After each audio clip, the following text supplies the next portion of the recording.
Good morning, friends. We're starting off this morning with a breakfast scramble with eggs from our chickens, peppers and onions that I grew earlier this year, and some pork from a local farmer. For a snack today, we had one of these chomps and a baby bell. Today, we're going to talk about Chris's journey with multiple sclerosis. We're just going to get right into it. So, I guess we're just going to start right at the beginning when things started going wrong and his first visits to the doctors. So it happened in 2004. I was on vacation to Seattle, and I started having eye pain and blurry vision. It didn't go away. So when I went home, my mother told me to go to the eye doctor on the base because I was in the military. So they thought I had optic neuritis. So they sent me to an ophthalmologist. He said he didn't think I did, but he did MRIs and said MRIs came back. I guess I had lesions, so he sent me to neurologist, and he did all his tests, visual field, uh, evoke potential. I never got a spinal tap, so that kind of was a good thing, but he never did that. He did a bunch of MRIs and came back saying I have MS. From your first symptoms to finally getting diagnosed, how long did that take? August to November. That was pretty fast, according to some people getting an MS diagnosis. Yeah, some people go years. So I got pretty lucky. So once you were diagnosed, how did it progress from there? So first off, I've only had 2 exacerbations, which is kind of a funny word. Um, Relapses, basically. I had numbness in my face that it was the sensation of feeling numb. My face wasn't numb at all. Just kind of felt like it was. Then I had itching and burning in my arm. So when I'd say itching and burning, it itched really bad. So once I scratched it, felt like I had a hot iron poker poking through my arm. It sucked. That was the only 2. Then it came to probably around 2008-ish. I started having walking problems. So what did that look like for you? I started limping and dragging a foot a little bit. I guess you have drop foot, you kind of swing your leg. So that started that way. Then I started walking with a cane. So when you finally made the decision to walk with a cane, what did that feel like? Yeah, it was like crushing. It sucked. I knew the military was going to boot me out because of it. So it really hurt a lot. I was stumbling. That's why I started with a cane. So I had these electrodes that I put on my legs that would help with the drop feet. Because I had bilateral foot drop. So it was supposed to help me walk better, I guess, which it worked. But then I went and got a baclofen pump, and the doctor screwed up and raised it up too high. So I lost pretty much the function in my legs. So what happened that you decided to talk to your doctor and you ended up with the backlift and pump? How did it get from just drop foot and walking with a cane to a back, needing an implant? I had a lot of spasms in my legs. I couldn't get on a bed without trying to bend my legs. And I couldn't really bend my legs. So I had that muscle stiffness. So they had me on baclofen pills. And when you're on those pills, you get really tired. So I was falling asleep at work. I'd get in a car as a passenger. I'd be out with it before they made it out of the parking lot. It was horrible. So I wanted something else. And the pump was what my doctor recommended. So you got the pump and it was placed in your back. Yeah. The guy put it in my back when should have put it in my stomach, my abdomen. So he turned it up too high. I lost pretty much function in my legs.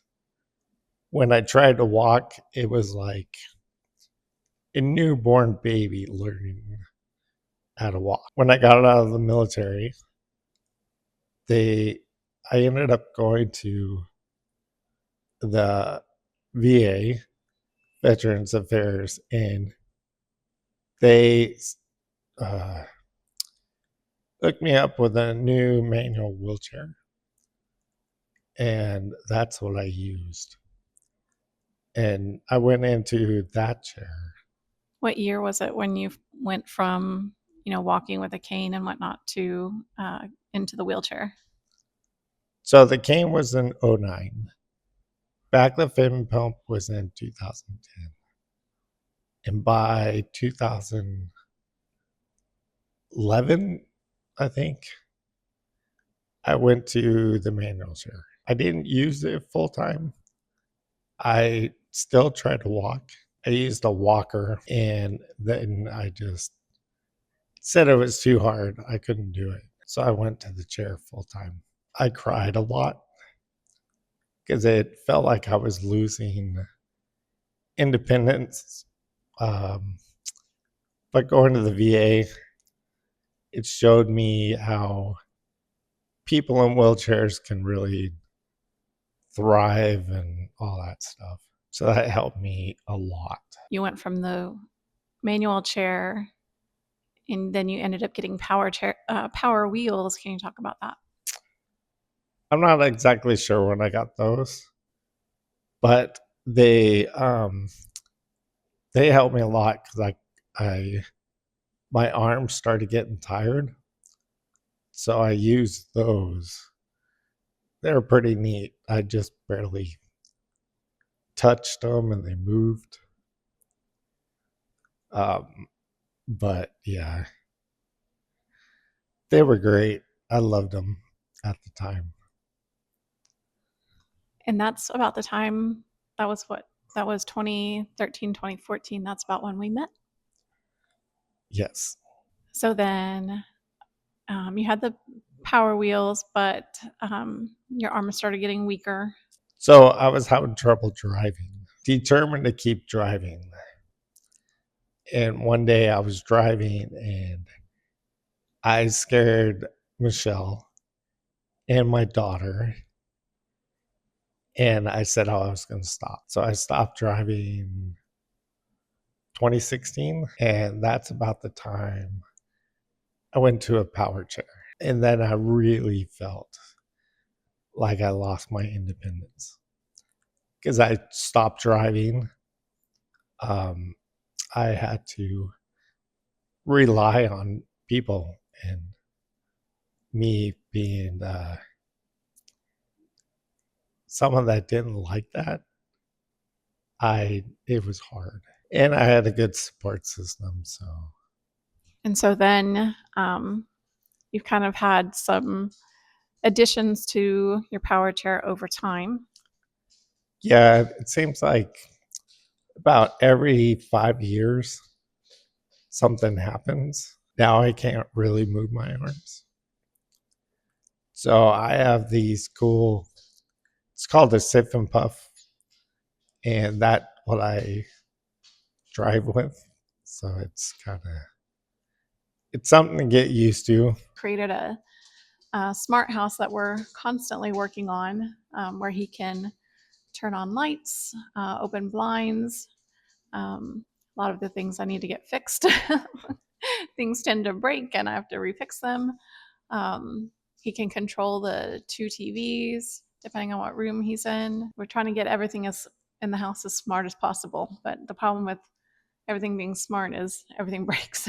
I posted just a little short. I'm not sure if it showed up under shorts, but I posted a little short about some of our property that I want to turn into more garden space. And I'm trying to figure out if I'm going to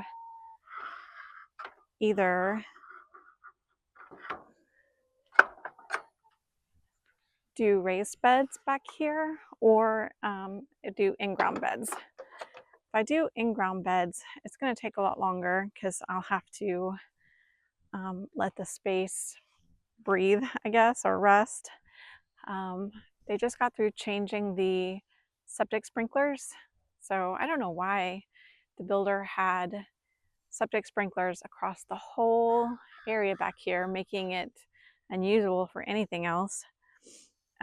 But we got that changed, and so now the sprinklers are only, let me switch it around here. The septic sprinklers are now only over here and kind of L-shaped back to the back. I think you can see the place where they dug a line and put it way back there. So that leaves all the space on this side of the property for me to do either raised beds or do in-ground beds or do a food forest thing, something like that.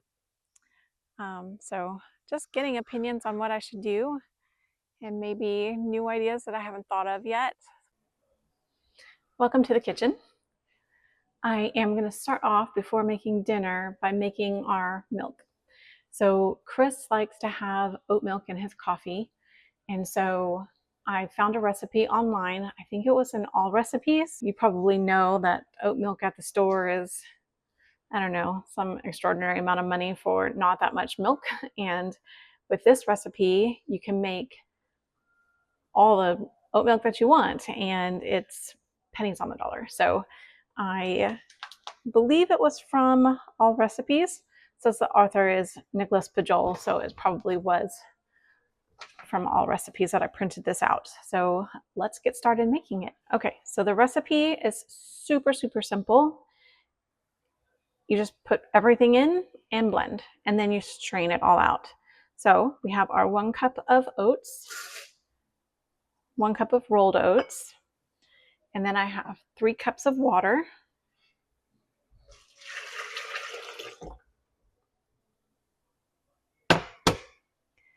And then we have 1 teaspoon of vanilla extract, and then 1 tablespoon of maple syrup.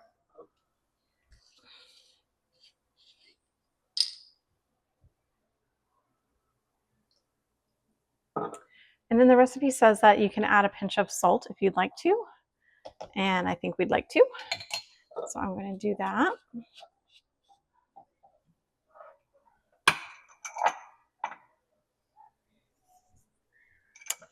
And then we're going to blend.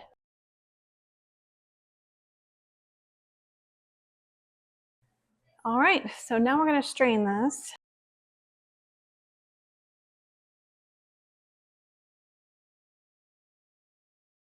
I'm just kind of moving the oats around inside of here to get all of this milk to go through. And once that's done, you have this little bit of mush left in here. So I just keep it in this, and it keeps in the fridge up to 5 days is what it says on the recipe. Super simple. That's all it is to it. Next up is dinner for the night, and I like to freeze dinners ahead of time and keep in the freezer to make it super simple at night. This is from Freezer Meals 101, is a YouTube channel that I watch, and also a subscription that I signed up for to be able to print out recipes, and then you can print these cool stickers that have all the instructions and everything on it. So it's amazing. This is Korean chicken. So I'm just going to put it on a baking sheet and get it cooking. This is our glaze. So we'll put that on right before it's ready, and just waiting on the oven to heat up for this.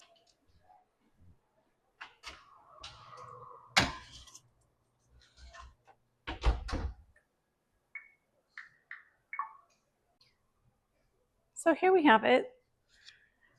The Korean chicken with rice and broccoli. Not always the prettiest food, but definitely fills bellies, and there's just the two of us. Thank you so much for joining us today. I hope you enjoyed learning about Chris's experience with multiple sclerosis, and hope you subscribe to the channel and give this video a thumbs up. Thank you so much, and I look forward to seeing you in the next one. Bye-bye.